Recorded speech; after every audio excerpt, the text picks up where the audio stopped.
same material and same mass kept at rest on a table if the collision is elastic. ठीक है, अभी collision क्या है, elastic है और दोनों ऑब्जेक्ट का मास सेम है, तो क्या है हमें पता है ये जिस वेलोसिटी से हिट करेगा ए रेस्ट पे आ जाएगा और बी उतनी ही वेलोसिटी से आगे जाएगा जितनी ए की वेलोसिटी थी, मतलब velocity of separation is equal to velocity of approach. तो ए ऑप्शन क्या है, both A and B rise to the same height, नहीं, क्योंकि ए रेस्ट पे आने वाला है और बी ऊपर जाने वाला है, तो ए गलत है। Both A and B come to rest at B, मतलब बी पॉइंट पे दोनों रेस्ट पे आएंगे नहीं, क्योंकि ए का वेलोसिटी का क्या होगा, वो बोल रहे कि ए आके हिट करेगा और दोनों इधर ही रुकेंगे, ऐसा नहीं होने वाला है। सी क्या है, both A and B move with the same velocity of A, मतलब ए आएगा बी को हिट करेगा और दोनों सेम वेलोसिटी से आगे जाएंगे, ऐसा नहीं है, इलास्टिक कोलिजन है, मतलब वेलोसिटी ऑफ सेपरेशन भी हमें चाहिए।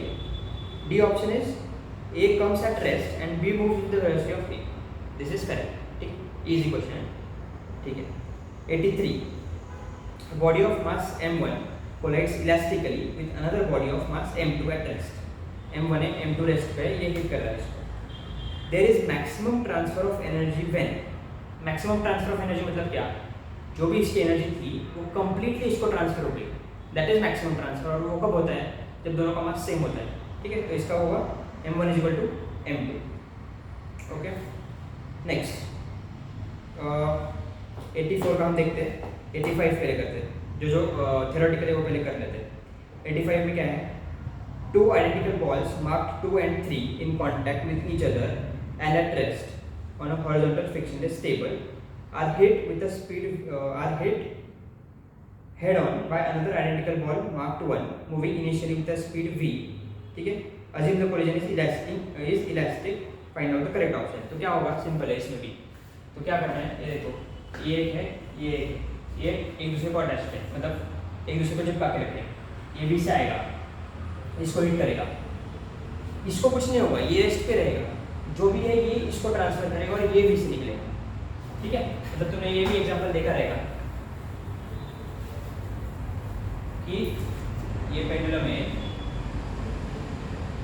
इधर बहुत सारे पेंडुलम है, ठीक है, तो ये जब इसको हिट करता है तो ये तीनों को कुछ नहीं होता, ये निकलता है बाहर, कितने वेलोसिटी से, जितने वेलोसिटी से ये आ रहा था, ये अगर बी से आ रहा था तो ये बी से निकलेगा और ये रेस्ट पे हो जाएगा। ओके, तो इसमें भी वैसे ही, तो इसमें क्या होगा, ball 1 and 2 comes to rest and ball 3 moves with speed v।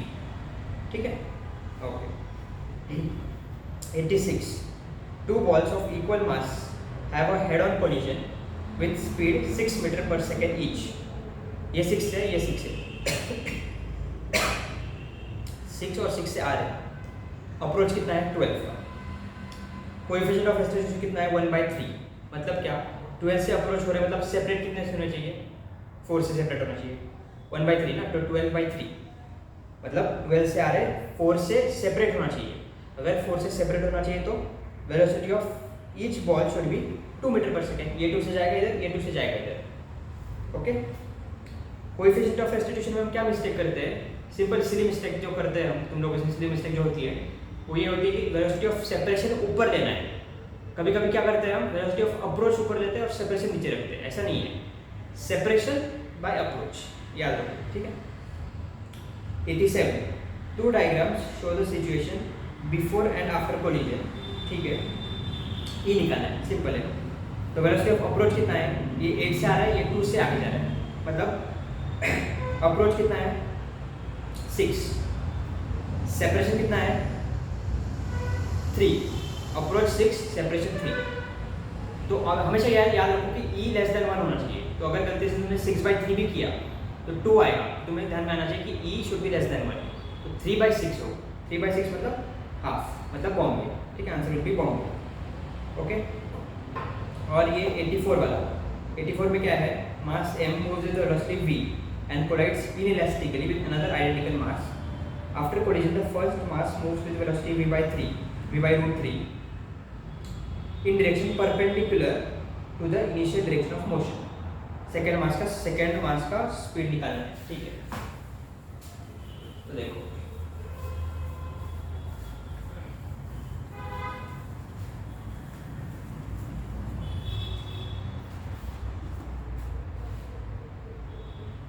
ठीक है। ये अभी कोलिजन के बाद ये ऊपर जा रहा है कितने v/√3 से, और ठीक है। तो दूसरा मास किधर जाएगा ये हमें निकालना है। तो इनिशियल मोमेंटम क्या था, इनिशियली किधर जा रहा था, इधर जा रहा था mv, initial momentum was in this direction mv, तो फाइनल मोमेंटम भी इसी डायरेक्शन में चाहिए mv। तो अभी ये एक मास तो डायरेक्ट ऊपर गया है, तो सेकंड मास की इस डायरेक्शन में वेलोसिटी v चाहिए और नीचे की डायरेक्शन में वेलोसिटी कितनी चाहिए, सेम इतनी चाहिए, क्योंकि हमें ऊपर और वर्टिकल डायरेक्शन में तो वेलोसिटी कुछ नहीं चाहिए, वर्टिकल डायरेक्शन में मोमेंटम नहीं चाहिए। तो ये अगर v/√3 से ऊपर गया है तो ये v/√3 से नीचे आना चाहिए, v/√3 तो ये v और ये v/√3। हमें क्या पूछा है, वेलोसिटी ऑफ सेकंड मास ना आफ्टर कोलिजन, तो v और v/√3, तो समेशन कितना हो गया, v² + v²/3 इसका root is v net velocity, ठीक है। तो कितना हो गया देखो, इसको 3 और 3 तो कितना हो जाएगा 4v²/3 का रूट, मतलब 2v/√3। This will be the net velocity of second mass, the first mass after collision. Second mass क्योंकि फर्स्ट मास तो ऊपर गया, ये फर्स्ट मास था जो ऊपर गया कोलिजन के बाद, तो सेकंड मास का velocity this will B 2v/√3। तो 2v/√3 is a, answer will be a। समझा। तो हमने बहुत सारे कोलिजन के क्वेश्चन सॉल्व किए, इसी लेवल के क्वेश्चन आएंगे। अगर तुम्हें इच्छा है ये अगर परफेक्ट हो इसमें तो और टफ लेवल के सॉल्व कर सकते हो, बट ये क्वेश्चन आने चाहिए, और ये सब क्वेश्चन ओरली आने जैसे है, ठीक है। इसको पेन पेपर लेने की भी जरूरत नहीं है कोई भी क्वेश्चन को, ठीक है। तो अभी इसके बाद भी अगर कुछ डाउट है कोलिजन के तो क्वेश्चंस मुझे सेंड करो, ठीक है।